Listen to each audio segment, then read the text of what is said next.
Hey, what's good? I'm in Harlem right now, which is probably why I said what's good. Anyway, this is a childhood home of Langston Hughes, poet, activist, playwright, Langston Hughes is one of the most prolific American poets, and a large part of the reason for that is during a time when American poetry was getting more esoteric and unfamiliar, Langston was writing poetry that was a lot more familiar, a lot more accessible, and black. But I'm getting ahead of myself. Let's get into it. He was born in Joplin, Missouri in 1909, and after he graduated high school, his dad agreed to pay for college if he studied mining engineering, if he became a minor major.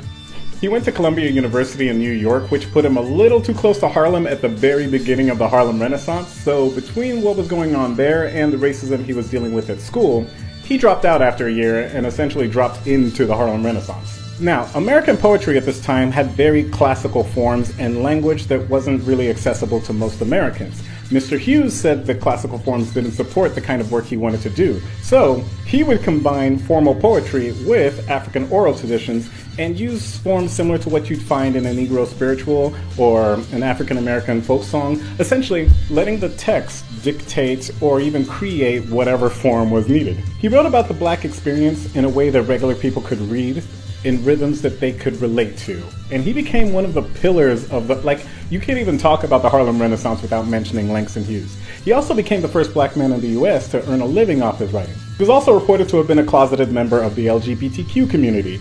He didn't talk about it, he wrote about it, but real slick, you know how black people do.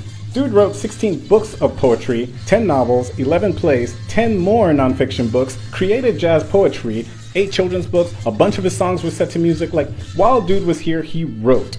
However, he did pass away in May of '67, but the city of New York gave his house landmark status. Langston Hughes, y'all.